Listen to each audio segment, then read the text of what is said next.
उसने वो निकाल के दे दिया, कहता अब इसमें बात करो। 1.5 घंटा मैंने बात की, लेकिन फिर गला बैठ गया। तो वो लड़के जो 4-5 लोग थे वहाँ पे, वो बड़े मुतासिर हुए। और एक लड़के ने क्या किया, उसने मेरी एक वीडियो क्लिप बना ली। तो उसने जाते जाते जब मैं वापस आ रहा था, उसने लड़के ने वो वीडियो क्लिप मुझे दे दी। कहता यार ये ले आपने यहाँ जो तकरीर की, छोटी सी क्लिप उन्होंने मुझे भेज दी। तो फिर मैं जब शाम को घर आया तो मैंने उसको सोशल मीडिया पे पोस्ट किया। तो मुझे भी अच्छी लगी वो बात, क्योंकि मैंने उससे पहले वैसी बातें नहीं की थी, मैं खुद भी नहीं जानता था, वो बातें निकल गई। तो उस बहुत ज़्यादा वो लोग उसको देखने लग गए। फिर दूसरे दिन में फिर चले गया। अब जो वीडियो जिन जिन लोगों ने देखी, उन्होंने कुछ कमेंट्स भी किए। अब जिन्होंने उसको गलत ठहराया और जो जो बातें उन्होंने बताई, मैं उसका जवाब दूसरे दिन देने के लिए वहीं पे निकल गया। और उसी टाइम मतलब एक दिन पहले मैंने बोला, फिर दूसरे दिन उसका जवाब देने चले गया कि मैंने ये क्यों बोला, वो क्यों बोला, क्योंकि पूरी वीडियो मेरे पास थी नहीं।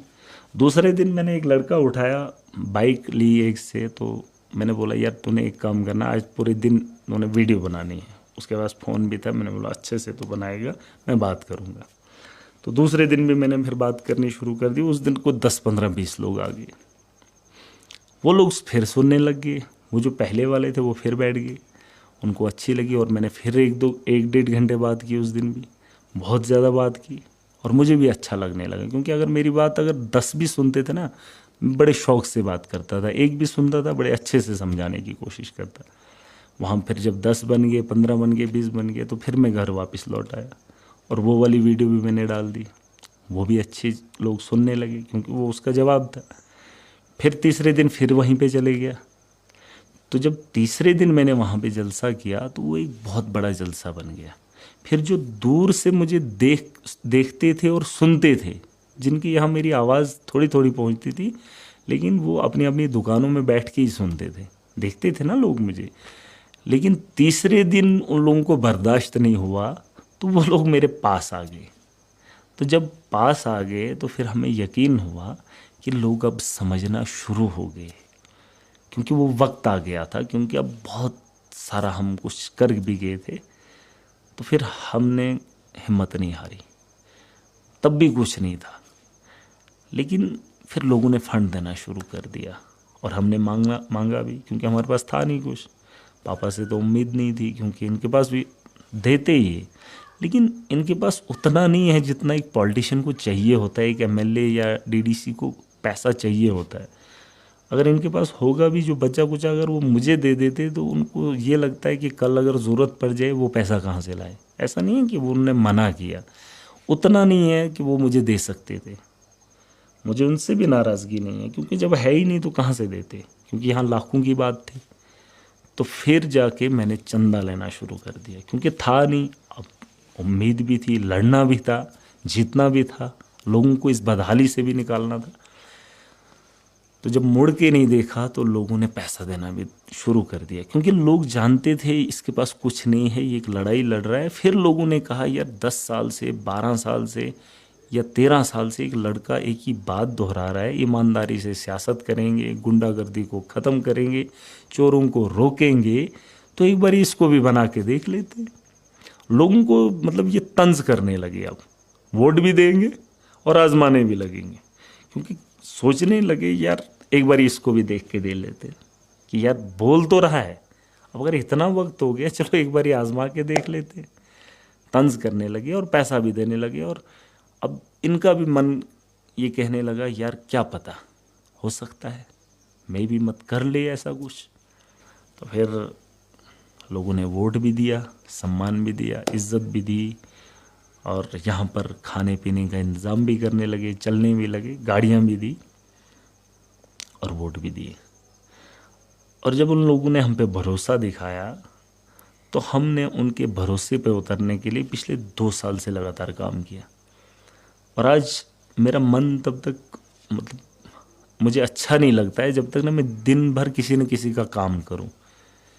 मतलब किसी गरीब का काम करने की होता नहीं है, क्योंकि उतना बड़ा अभी बना नहीं हूँ, एक डीडीसी हूँ सिंपल।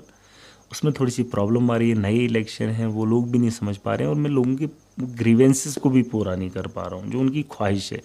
और जो मेरा सपना है वो भी मुझे अभी पूरा नहीं हो रहा है।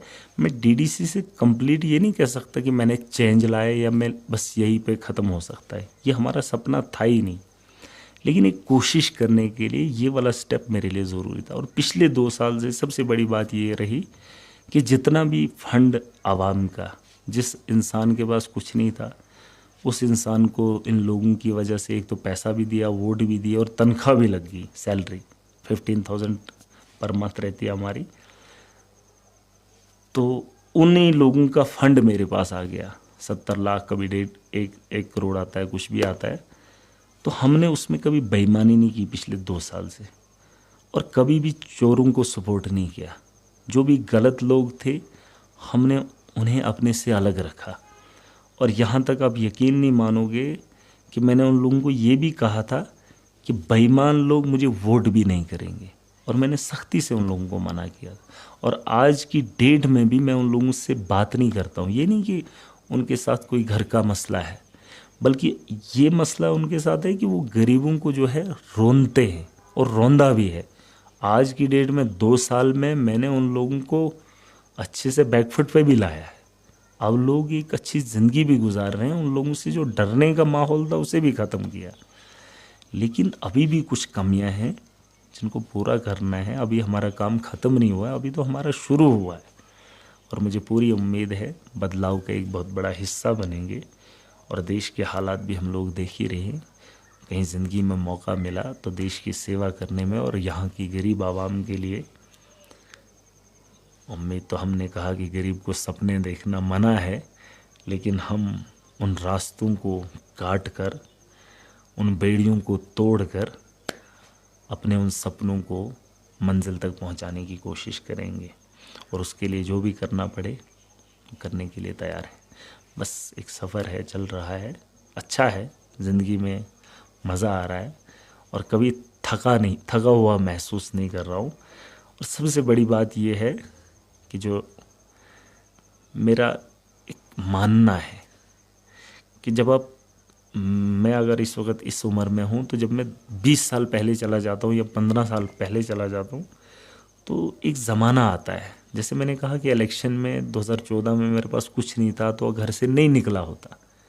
अभी तो मैं खुश हूँ कि मैं वहाँ से निकल गया। अगर नहीं गया होता तो फिर अपने आप को कोसता कि यार उस दिन अगर ये होता तो फिर वैसा हुआ होता। तो मैं चाहता हूँ कि जो लोग हैं जो पुराने वक्त को याद करके पछताते हैं, मतलब रोते हैं कि उस दिन ऐसा होना चाहिए था, कि अभी भी कुछ नहीं बिगड़ा है। कि अगर अभी के बाद जो वक्त हमारा आ रहा है कि कल की डेट में अब हम उस वक्त को कोसे ना। क्योंकि जो आज मैं कर रहा हूँ ना, कि अब के बाद जो वक्त मेरा गुजरे वो कल की डेट में जब भी मेरी उम्र बढ़ेगी तो उस उम्र में उस वक्त का मैं ये ना कहूँ कि यार वो वक्त भी मेरा नाकारा गुजरा है। तो मैं चाहता हूँ कि मेरा जो ज़िंदगी, हाँ बचपन वाली ज़िंदगी हो सकता है, उससे मैं पछता रहा हूँ कि उस वक्त में पॉलिटिक्स में होता, कॉलेज लाइफ में होता, या जिस टाइम बचपन से होता तो शायद आज होता। लेकिन वो एक थोड़ा सा वक्त है मेरा। लेकिन बाकी जो 14 साल पहले से ज़िंदगी मेरी शुरू हुई है, मुझे वो काफ़ी अच्छा लग रहा है। और जब भी सोचता हूँ, जब भी पीछे देखता हूँ मुड़ के, तो हमारा सीना चौड़ा होता है कि यार उन हालात में हमने ऐसा किया। तो कभी दोष नहीं दिया हूँ उन 14 सालों में खुद को। तो अब देखो आगे क्या होता है। एक अच्छी उम्मीद रखा हूँ आने वाला कल अपना इसलिए नहीं क्योंकि खाना पीना अपना तो बन जाएगा, किसी से मांग के खाएंगे, किसी के घर में रह जाएंगे, अपना तो ऐसा गुजारा हो जाता। लेकिन ये है कि क्या करेंगे हम ऐसी ज़िंदगी जीकर। दुनिया में हर कोई तो इसीलिए आ रहा है। मेजॉरिटी जो आवाम की है, जो लोगों की है, वो तो यही है, कमाएंगे, खाएंगे, घर बनाएंगे, घर बसाएंगे। कोई ऐसा बाप मुझे नहीं मिला जिसने औलाद को इसलिए पढ़ाया हो कि मेरा बेटा पढ़ लिख कर आवाम की खिदमत करे। कोई लड़का ऐसा नहीं मिला जो पढ़े लिखे बढ़े और अपनी ज़िंदगी जो है लोगों के लिए करे। बस मैं चाहता हूँ कि इंसान जो है इंसानियत को समझे, और जो कल है वो किसी का नहीं है, दुनिया किसी की नहीं है। बस दुनिया में जो लोग छोड़ के, वैसे तो लाखों करोड़ों लोग मर भी गए हैं, लेकिन कुछ ऐसे लोग हैं जिन्हें आज भी जिंदा देखा जाता है, बस उसकी ख्वाहिश कोई नहीं करता है। और दुनिया में सबसे बड़ी बात एक चीज़ और है जिसे मैं मानता हूँ कि भगवान है, अल्लाह है, जिसने इस दुनिया को बनाया है। उसी को हक है, वो जिसको चाहे मार सकता है, जिसे चाहे ज़िंदा कर सकता है या बना सकता है, दुनिया को तहस नहस भी कर सकता है। मैं कभी कभी सोचता भी था और आज भी एहसास भी करता हूँ और इस चीज़ को मानता भी हूँ कि यार ऐसा है कि दुनिया का निज़ाम चलाने वाला वो है, और फिर दुनिया के अंदर इस दुनिया पे राज करने वाला एक राजनेता है जिसे हम लोग बनाते हैं। वो चाहे किसी को मार सकता है, वो चाहे किसी को जीने का हक दे सकता है, और उसको बनाने वाले हम हैं। ऊपर वाला तो है, उसके फैसले में कोई रुकावट नहीं, लेकिन ये भी जब फैसला करता है तो इसे भी रोकने वाला कोई नहीं है। मतलब कहने का ये है कि दुनिया का सबसे बड़ा काम सियासतदान का है, एक लीडर का है, और उस सियासत करने के लिए, उस लीडर को बनने के लिए या बनाने के लिए कोई माँ बाप तैयार ही नहीं है। डॉक्टर बनते हुए अपने बच्चे को देखना चाहते हैं, वकील बनते हुए देखना चाहते हैं, टीचर बनते हुए देखना चाहते हैं, लेकिन एक माँ बाप अपने बच्चे को कभी भी दुनिया का सबसे बड़ा आदमी बनते हुए नहीं देखना चाहता। बस इस बात का मुझे अफसोस है, जब तक न ये जहन लोगों का खुलेगा। हर कोई तो चाहता है बड़ा बनना, लेकिन दुनिया में मैं इस चीज़ को मानता हूँ कि सबसे बड़ा अगर दुनिया के अंदर है तो वो एक सियासतदान है, जो मुल्क का फैसला करता है किस मुल्क के साथ लड़ाई लड़नी है, किस आदमी को फांसी के फंदे पे पहुंचाना है, किस आदमी पे मतलब कोई भी, मतलब आप देख लीजिए ना, जो भी हिसाब किताब चलता है देश के अंदर या दुनिया के अंदर, उसे तो यही लोग तय करते हैं। तो फिर इस वाले आदमी को बनाने के लिए ये गुंडे, मवाली, चोर, डकैत, ये लोग क्यों जा रहे हैं वहाँ पे, जबकि दुनिया का सबसे बड़ा काम यही है। और हमारे लोग खुशकिस्मत समझ दें कि हम अपने बच्चे को पढ़ा के डॉक्टर बना रहे हैं, वो तलवे चाट रहा है लीडरों की, सियासतदानों की। हम ये गुलामी नहीं करेंगे, हम पढ़ लिख कर उन लोगों की सेवा भी करेंगे, उन लोगों को एहसास भी दिलाने का काम करेंगे। ये मेरा एक सपना है, शायद ये सपना ना बना रहे। मैं चाहूँगा कि मेरी आवाम मुझे सपोर्ट करे, मुझे वो लोग, देखिए हमें ज़िंदगी में कुछ नहीं चाहिए, कुछ नहीं चाहिए, और ना हमने कभी ख्वाहिश की है। बस यही चाहते हैं कि यार मौका मिला है हमें कुछ करने का। पढ़ना तो हमें था, स्कूल में एग्ज़ाम पास करना वो हमें है। एक डॉक्टर बनने के लिए किताब पढ़ना ज़रूरी है, उसको एग्ज़ाम पास करना ज़रूरी है, लेकिन एक लीडर बनने के लिए यहाँ आवाम को पढ़ाई करनी है। अगर मुझे मौका मिलना है तो मुझे आवाम को पढ़ना होगा। आवाम ने मेरी किताब को पढ़ना है कि यार महराज क्या है, और जब आवाम मेहनत करेगी तो महराज बनेगा। मैं इसलिए ये सब चीज़ें कर रहा हूँ, मुझे लोगों की ज़रूरत है, और डॉक्टर को बनने के लिए उसको किताब को पढ़ना ज़रूरी है। अगर वो किताब को अच्छे से पढ़ गया तो डॉक्टर बन गया। अगर पॉलिटिशियन बनना है तो आवाम को मुझे पढ़ना होगा, और जिस दिन आवाम मुझे अच्छे से पढ़ जाएगी उस दिन हमारा सपना और उन गरीबों का सपना पूरा होते हुए कोई नहीं रोक सकता है। बस ये छोटी सी एक बात है, इस बात को समझाना हमारा फ़र्ज़ बनता है, क्योंकि अगर ऐसा नहीं कि हम कमा नहीं सकते हैं। लोगों को शौक़ होगा कि यार महराज के पास कुछ नहीं इसलिए सियासत कर रहा है। मैं इसलिए नहीं कर रहा हूँ, अगर मैं कमाने के लिए लग जाऊँ ना, कमाने में लग जाऊँ तो लाखों करोड़ों कमा सकता हूँ, क्योंकि हर इंसान मेहनत करता है, मजदूरी करता है तो पैसा तो कमाता है। लेकिन फिर ये वाला काम कौन करेगा? जैसे मैंने कहा कि अगर पैसा कमाने लग गया तो जब कमा कर आऊँगा तब उम्र नहीं होगी काम करने की, तब मैं उन लोगों को इंसाफ नहीं दे सकता हूँ, या उतना पैसा जमा करके उन लोगों के आशियाना या उन लोगों की जो ज़िंदगी है वो बेहतर नहीं कर सकता हूँ। तो इसलिए आज मेरी ज़िंदगी है, आज जवानी में हूँ, दुनिया का हर काम जवान करता है, तो सियासत मुझे नहीं और किसे करनी चाहिए। 60 साल के बाद, रिटायर के बाद ये लोग देश को चलाएंगे। 15 साल गरीब का लड़का जिसकी उम्र 15 साल है, जहां वो माँ बाप के पास होना चाहिए था, उसे देश के बॉर्डर पे, चाइना के बॉर्डर पे, पाकिस्तान के बॉर्डर पे रखना पसंद करते हैं। तो इन चीज़ों को समझना होगा। हाँ, देश की रक्षा करना भी हम जवानों का फ़र्ज़ है, लेकिन देश को चलाने के लिए भी उम्र होनी चाहिए। अगर उम्र 60 आ गई तो देश के हालात ऐसे होंगे। जब मैं देखता हूँ, शाम को टीवी खोलता हूँ तो खून खोलता है। आप देखो इस वक्त हमारा देश क्या दिखाता है, हमारे चैनल्स क्या दिखाते कि देश के अंदर फलानी जगह आज दंगा हो गया, आज फलाने ने फलाने धर्म के खिलाफ बोल दिया, बस उस पर डिबेट हो रही। और बाकी जो देश तरक्की कर रहे हैं वो देखो ना, वो कौन सी डिबेट कर रहे हैं। हम अगर आपस में घर के अंदर लड़ाई लड़ते रहेंगे तो यकीनन हालात तीसरे आलमगीर जंग होना तय है। ये झूठ नहीं है। जिन लोगों ने मिसाइल बनाए हैं, जिन लोगों ने बड़े बड़े हथियार बनाए हैं, बड़े बड़े जहाज़ बनाए हैं, सिर्फ इसलिए कि जंग के में बमबारी करने के काम आएंगे, आपको क्या लगता है जो सबसे ज़्यादा पैसा अपना बजट हथियारों पे लगा रहे हैं, क्या ये जंग नहीं होगी? होगी, लेकिन उस जंग के लिए आवाम को भी तैयार करना है। और जब देश के लोग आपस में लड़ रहे होंगे, कोई मुल्क हम पे हमला करेगा, तो हम क्या आपस में लड़ेंगे या एक दूसरे की खुशी मनाएंगे या उन लोगों का मुकाबला करेंगे? तो देश ऐसे नहीं बढ़ेगा, क्योंकि जब तक ऐसे नेता, गुंडे, मवाली और ये करप्ट लोग इस देश को चलाने में लगे रहेंगे, तब तक ना ही एक यहाँ का आम आदमी सुरक्षित रहेगा और ना ही यहाँ की नस्लें, ये देश भी बर्बादी की ओर जाएगा। तो देश को बचाने का हक हमारा भी है, क्योंकि हम किसी को कोसेंगे नहीं कि अगर कोई सरकार है वो ऐसा क्यों कर रही है। यार अगर वो ऐसा कर रही है, हम तो अच्छा भी कर सकते, तो सवाल तो मुझ पे भी उठेंगे।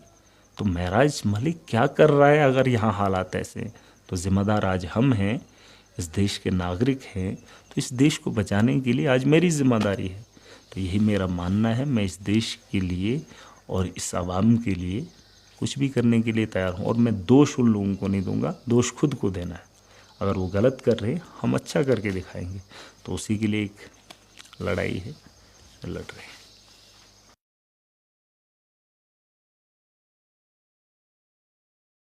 देखिए, ये इंसान को एक समझ भी होनी चाहिए, अकल।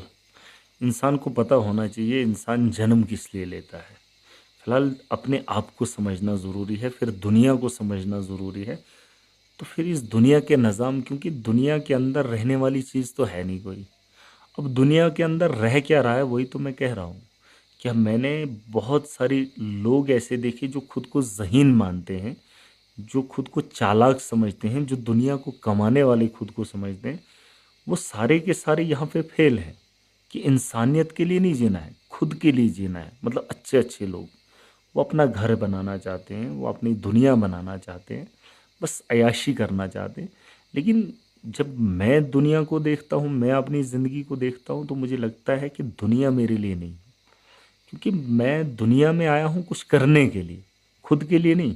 क्योंकि मैं खुद तो मेरे लिए सब कुछ है। क्योंकि अगर मेरे हाथ हैं, मेरे पाँव हैं, मेरा शरीर है, मेरा वजूद है, तो इतना काफ़ी है मेरे लिए। इससे बढ़कर और मुझे कुछ नहीं चाहिए। बस इतना है कि अब मुझसे चाहा क्या जा रहा है, मतलब मैं कर क्या सकता हूँ। और दुनिया के अंदर इतिहास उन्हीं का, लोगों का है जिन्होंने लोगों के लिए, इंसानियत के लिए कुछ किया है। तो समझना ये ज़रूरी है। तो हम अपनी ज़िंदगी बेहतर समझ गए। शायद मुझे लगता है कि मैं खुद अब समझदार हो गया हूँ, कि मैं अपनी ज़िंदगी को पहचान गया हूँ कि मेरी ज़िंदगी कहाँ जानी चाहिए। तो यही है कि मैंने ज़िंदगी का मकसद चुन लिया है। मेरी मंजिल मेरी आंखों के सामने है। अब मुकद्दर का पता नहीं है, लेकिन रास्ता मेरे सामने है। मैं मंजिल की ओर बढ़ रहा हूँ। अब कामयाब कितना होता हूँ ये मेरी आवाम को समझना है, और जिन लोगों के लिए मैं कर रहा हूँ उन लोगों को समझना ज़रूरी है। ये दीवानगी अलग होती है, क्योंकि जब आप इस किस्म की बात करते हो या इस किस्म की सोच रखते हो, क्योंकि मेजॉरिटी जो लोगों की है वो यही सोचते हैं, यार कोई किसी का नहीं है, लेकिन कोई तो है जो लोगों के लिए जिएगा। किसी को तो बनना पड़ेगा। अगर कोई नहीं भी है, लेकिन बनना तो पड़ेगा ना। तो हमने तय किया है, हमने समझ लिया, अपनी ज़िंदगी हमने बहुत जी है। क्योंकि बहुत एक वक्त बचपन की यादें हमारे साथ हैं, बचपना हमारे साथ है, बचपन के दोस्त हमारे साथ हैं, बचपन की अय्याशी हमारे साथ है। और क्या चाहिए हमें? हमें तो वो भी कहीं न कहीं उसका अफ़सोस है कि वो चीज़ें नहीं करनी चाहिए थी हमें। लेकिन एक ज़माना था, एक बचपना था, एक माहौल में हम जुड़ गए, एक हालात जैसा माहौल था उसी में हम बह गए। हम उस वक़्त हालात को शायद बदल सकते थे, नहीं बदल सकते थे, लेकिन हम उन हालात से ही चलते गए। जैसा माहौल था वैसे ही हमारा बचपन गुजरा। लेकिन जब जवान हो गए तो हमने हालात के मुकाबले में खड़े हो गए, उन हालात को रोकने के लिए खड़े हो गए। मैं वही तो कह रहा हूँ कि मैं अपना ज़िंदगी का मकसद समझ गया हूँ। अब मुझे परवाह नहीं है और मैं खुश हूँ। अगर मैं कर रहा हूँ तो मुझे इसमें से सुकून मिलता है। और मैं चाहता हूँ कि दुनिया का हर इंसान अगर सुकून चाहता है तो वो नींद नहीं है कि आप पैसा कमाओगे, दिन भर लाखों कमा के आओगे, फिर घर के अंदर सो जाओगे। मैं उस चीज़ को सुकून नहीं मानता हूँ। मैं सुकून इस चीज़ को मानता हूँ कि पैसा कमाया और खर्च करना है। ये ऐसा खर्च करो कि यार अगले को लगे मुझ पे कुछ कोई रहम कर रहा है। वरना अगर खा पी के घर में सोना है, उसे आराम कहोगे या उसे ज़िंदगी कहोगे, वो तो मौत से बदतर है। क्योंकि नींद एक ऐसी चीज़ है, फिर तो आपको मर जाना बेहतर है। जो नींद की खुशी चाहता है ना, शाम के रात के सुकून की खुशी, वो तो मौत से बदतर है। तो जीना अगर है इंसानियत के लिए, लोग याद करने चाहिए। वैसे भी मेरी उम्र ही कितनी है, अगर आप मैं 33 साल या 34 साल का हूँ, तो मुझसे मेरी ज़िंदगी की उम्र कोई पूछे तो मैं तो यही बताऊंगा। क्योंकि जब मैं जाग रहा था, जब मैं लोगों के लिए कर रहा था, तो वो वक्त अगर आप देखेंगे, क्योंकि 10-15 साल में सोया रहा हूँ, क्योंकि हम शाम को खाना खाते और सो जाते हैं, फिर सुबह को उठते हैं। तो उसमें से मैंने वक्त इंसानियत के लिए कितना दिया है, शायद 1 साल होगा या 2 साल, मतलब लगातार अगर आप देखेंगे। वरना आधे से ज़्यादा ज़िंदगी मैंने सोने में लगा ली है। और वो ज़िंदगी, और वो ऐसी ज़िंदगी होती है जहाँ आप दुनिया के अंदर वो चीज़ें नहीं देख सकते हो, और ऐसे ऐसे सपने आते हैं। और उन सपनों के लिए, उस आराम के लिए, मुझे लगता है बेवकूफ़ी है। तो मकसद बना लिया है, सोने के लिए नहीं है ज़िंदगी, बस कुछ करने के लिए। और अगर ये आधी ज़िंदगी हमने जी है, जहाँ हमने आंखें खुली रखी, खुद के लिए किया या घर वालों के लिए किया या पढ़ाई की, तो मुझे लगता है कहीं ना कहीं बहुत कम ज़िंदगी है। लोग कहते हैं 60 साल उम्र है, 60 नहीं होती है। क्योंकि उसमें से आप आधे से ज़्यादा नींद के गलबे में रहते हैं, फिर अय्याशी में रहते हैं, फिर खाने पीने में रहते हो। थोड़ा सा वक्त मिलता है, बस ये वक्त मेरा है जो मैं दे रहा हूँ, बस यही ज़िंदगी है। कोई बोलेगा और मैं उस चीज़ को नहीं मानता हूँ। बस अब सारी ज़िंदगी यही करना चाहते हैं, बस मरने से पहले दुनिया में कुछ करना है। ऐसा नहीं है कि हम लेके जाएंगे, बस लोगों की यादें हों, लोगों के पास हमारा वो चीज़ हो, यार फलां आदमी था उसने ऐसा किया। और क्योंकि दूर दूर तक सियासत में बहुत कम लोग ऐसे मिलते हैं जो ईमानदार होते हैं, जो खुद के लिए नहीं औरों के लिए जीते हैं। वैसे तो देश के अंदर माहौल ऐसा है कि हर आदमी जो है, जो कुछ नहीं करेगा, जिसके पास बहुत सारा पैसा है, उसको खर्च करने के लिए जगह जब नहीं मिलती है तो सियासतदान बन जाता है। इसे बेकार काम समझ कर किया जा रहा है। तो ये चीज़ें हैं, हमने मकसद बना लिया है अपनी ज़िंदगी का, बस। तो ये तो हमें सोच से मिला है, हमारे ख़ानदान से है। हमारे ख़ानदान में मेरे दादाजी बड़े ईमानदार थे, पापा भी हैं। क्योंकि इन्होंने ऐसा कुछ नहीं किया है, क्योंकि हमने देखा है। लेकिन जब कभी ये लोग करते थे तो हम इन्हें रोकते थे। पापा जब ऐसा कुछ करते थे, पापा ने एक बारी हमारे यहाँ पीएचई में एम्प्लॉय थे, तो हमें इन्हें कहा था कि आपको ड्यूटी करनी चाहिए। तो अब हमारी बात तो सुनते नहीं, गांव के लोग हमें जब ये बात बोलते थे, आप तो इतने बनते हो, ये बड़ी पुरानी बात है, तो फिर आप अपने पापा को क्यों नहीं बोलते, वो ड्यूटी नहीं करता है। मैंने बोला यार, पानी जब बंद हो जाएगा तो तभी तो उसको ठीक करने के लिए उसको जाना है। क्योंकि जब पानी चल रहा है तो उसको ड्यूटी करने का क्या मकसद रहता है। वो फिर भी नहीं माने, लेकिन फिर भी मैंने कहा आपको जाना चाहिए, लोगों की बात सुननी चाहिए। तो कुछ बातें थी, जब उनने नहीं मानी तो एक बार ही उनके ऊपर केस हो गया। जब केस हो गया तो ज़मानत देने के लिए कोई नहीं था। अब मैं 2-3 दिन के बाद गया, क्योंकि मैं कहीं पे था, तो फिर मुझे बताया गया, तो फिर मैं चले गया। तो जब मुझे पता चला कि कौन सा मसला है, किस मसले में चले गए, गलती थी उस दिन उनकी। लेकिन अब जब ज़मानत की बात आई थी तो एक बेटी को अपने बाप के लिए तो खड़ा होना चाहिए था। लेकिन उस दिन मैं उनके साथ खड़ा नहीं हुआ। मैंने उनको कहा, वहाँ थानेदार बैठे थे, तो उन्होंने कहा था आपके पापा इनको, उनको थोड़ा मेरे साथ अंडरस्टैंडिंग थी। कहते आप ज़मानत, मैंने बोला हम तो नहीं देंगे, हमने तो इनको बोला था, मैंने कहा अगर हो सके 3 दिन और अंदर कर लो, क्योंकि जब इनको अपना मकसद ही पता नहीं है, इनको किसी काम का पैसा मिल रहा है, अगर ये उस काम को ईमानदारी से नहीं कर रहे हैं तो मैं ऐसी इंसान को कहाँ से ज़मानत दूँगा। तो फिर हमने उस दिन उनकी ज़मानत नहीं दी थी। वो इसलिए क्योंकि मैं चाहता था कि मेरे पापा भी अच्छे बने। उतनी गलती नहीं थी, लेकिन जितनी भी थी गलती गलती होती है। तो हमने उस दिन उनको ये बता दिया, क्योंकि लोग भी जानते थे। तो हमने उनसे उस दिन वो बड़ी गलती की है। शायद अच्छा भी हुआ है, गलत भी हुआ है, लेकिन लोगों की बातें भी सुनी फिर कि ये तो बाप के नहीं निकले। तो ये चीज़ें हम चाहते हैं कि ईमानदारी से काम किया जाए। तो आज लोग मिसाल देते हैं ये तो बाप का भी नहीं है, क्योंकि अगर बाप गलत करे तो खड़े हो जाते। तो उनके एक ऑफिसर थे, एक और वाक़या है, पापा की मैं बात कर रहा हूँ। इनके बड़े ऑफिसर थे, तो उन्होंने कहीं गलत किया था। तो हमने उनसे सवाल किया एक बारी, हमने कहा प्रोटेक्शन वॉल लग रहा था, तो उसमें मटेरियल कुछ कम लग रहा था, तो हमने सवाल खड़े किए। अब उसी डिपार्टमेंट के पापा भी थे, लेकिन वो बड़े ऑफिसर थे। तो हमें उस चीज़ से मतलब नहीं था कि ये उनके बॉस हैं या ये हैं वो हैं, हमें तो काम से मतलब था, वो आवाम का पैसा था। हमने उनसे पूछा कि भाई साहब ये काम क्यों अच्छे से नहीं हो रहा है। कहते आप होते कौन है पूछने वाले। फिर हमने कहा कि ये हमारा पैसा है, आवाम का पैसा है, आप ऐसे इसको यूटिलाइज़ नहीं कर सकते। तो फिर वो लड़ाई पे उतर आया, कहता है नहीं जी आप ऐसा क्यों कर रहे हो, कौन हो आप, ये है वो। हालांकि वो जानता भी था आप कौन होते हो। तो मैंने कहा यार हम तो फ़र्ज़ बनता है हमारा, हम तो पब्लिक हैं, पब्लिक सवाल करेगी। कहते आप अपने पापा से जाके पूछ लीजिए पहले। मैंने बोला, उसने कहा कि पापा से जाके पूछ लीजिए, वो ड्यूटी क्यों नहीं करता, उनके बारे में शिकायतें आती हैं, आप उनसे सवाल नहीं कर रहे हो, हमसे क्यों कर रहे हो। तो मैंने उस आदमी को बोला कि देखो भाई साहब, आप बॉस हैं उनके, मेरे बाप हैं, आपका हक बनता है आप उनको नौकरी से निकाल दो या तनख्वाह काट लो, मुझे उससे प्रॉब्लम नहीं है। लेकिन जो सवाल मैं आपको पूछ रहा हूँ, मुझे उस सवाल का जवाब दो। मैं आपको अपने बाप की यहाँ बात करने के लिए नहीं आया हूँ।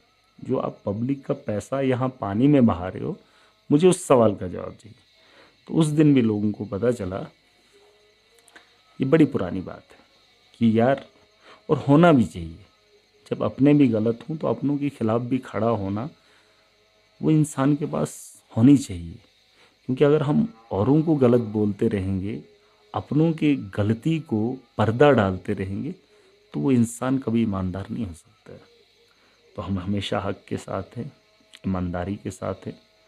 और जिस दिन अब बहुत सारे लोग होंगे, बहुत सारी पॉलिटिकल पार्टीज़ होंगी, बहुत सारे लीडर होंगे, वो ये लोग सोचेंगे कि यार सियासत कर रहा है।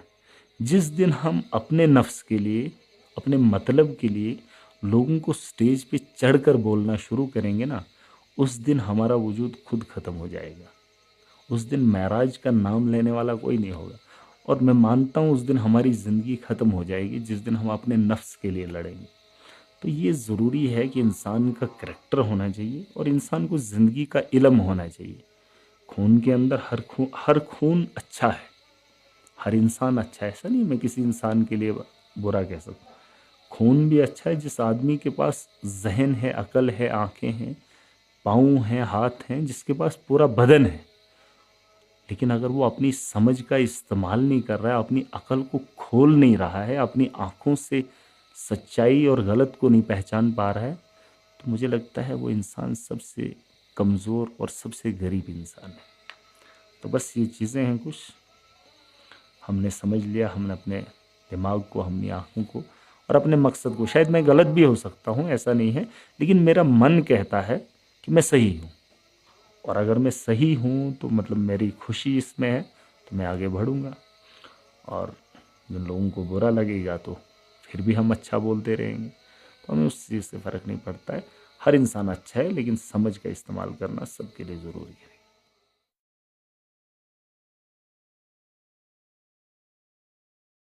देखिए, दादाजी को मैंने देखा तो उतना नहीं है, क्योंकि हम, मेरे पापा उनसे अलग रहते थे, एक फैमिली, बड़ी फैमिली थी, तो हमारा वहाँ आना जाना कम रहता था।